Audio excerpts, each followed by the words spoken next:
Hey there, in this quick video, I'm going to try and show you the basic elements of an Excel file I put together for all my lesson planning.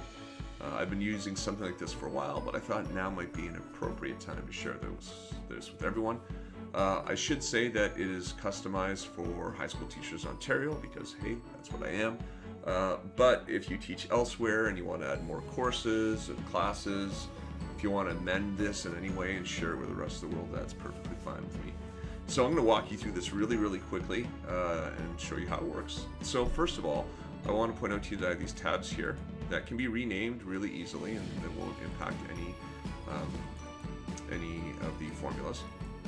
And what we have is we have the days of the week, and we have the calendar dates and sections for title. Mine's on action, consolidation, and notes. And you could type anything you want here. You could add links if you wanted to, all that stuff. But what's really important about these features is the first date here is typed in by me, so I just take the first date of the semester. But the subsequent dates are all based on a formula that feeds off that first cell.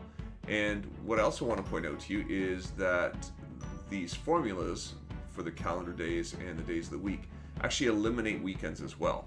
So what that means is, I'm just going to save myself some hassle here and copy this. So what that means is if you need to update this, let's say you go in the next year and you want to update all your lesson plans, right? You type them all out and you want to start day one here. Well, you could simply do something like this. Let's imagine it's 2020. For some reason that's kind of scary, but let's imagine it is, and let's imagine that it's the 9th month. Okay. So you can see how it instantly changed everything, right? And it even updated this to a Friday because it knows that this day will be a Friday. So change that back one more time just to show you how that works. And so what that means is it's really easy to update your stuff, right? You could do an entire semester or a year if you want to add more, and change those values really easily. Okay, so we have sections for those for 3 courses, and then we also have a page for daily. And what daily does, it always just shows you what's going on today. So there's today's day of the week, today's date, and you can see here that it's pulling the lessons from the 3 sheets over here, right? So if you notice here, it says according to the schedule that today in history class, which is CHC2D, I'm supposed to teach stuff, mine's on for stuff, action for stuff. Okay, well, if we go to period 3-5, we look at today, well, there it is right there. All that information is right there. So this is being pulled dynamically from our main set of lessons for that course, right? And so what that means is, oh, by the way, the zeros just mean that there's actually nothing in that space yet. So as soon as I populate today with something here, if I put the title there, and I go back to the daily, this is what I get. It shows up right here.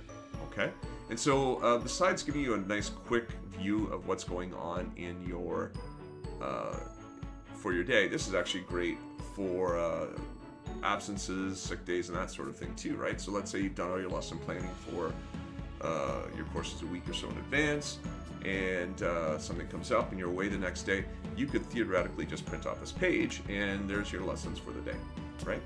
So another feature I added is this page, which I call Next 5, and it just shows you nothing but the title for your next 5 days. Originally I had this based on days of the week, Monday through Friday, but I found that as a preview tool, it wasn't as useful when we got to the end of the week, right? Because I'd go to Friday and I wouldn't be able to see what was next, and so that was not as useful, right? So what I've done is I've started with this sheet with today's date and day of the week, and so the next 5 things will always be built on the next 5 lessons in those 3 classes.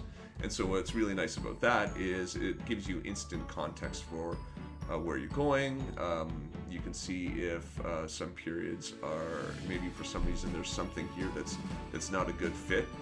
Maybe you've decided to use similar resources in period 1 and period 2, but you've actually put them on different days. This will make it a lot easier for you to manage that stuff. I've also added a sheet at the end called Last Week's.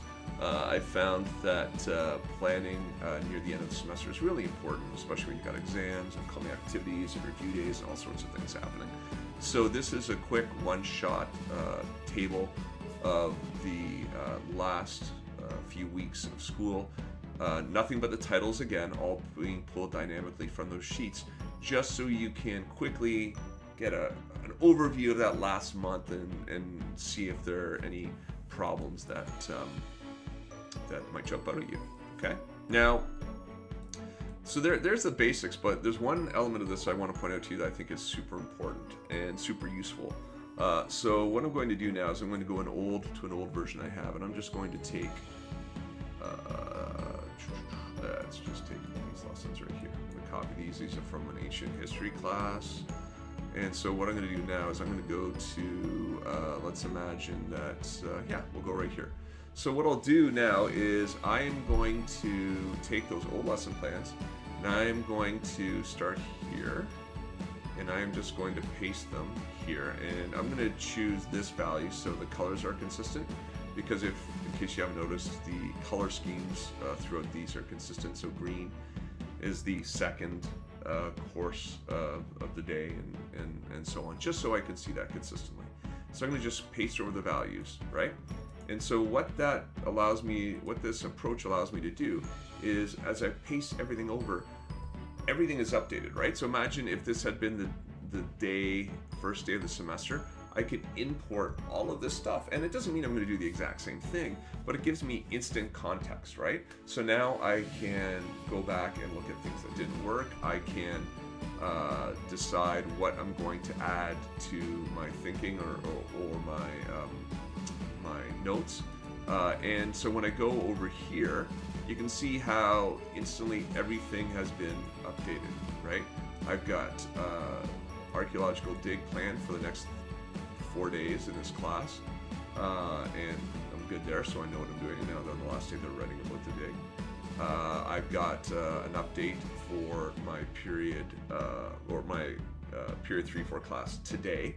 So it's a really easy, quick way of tracking things and also updating things, because one of the things I found too is that I would add something to this, and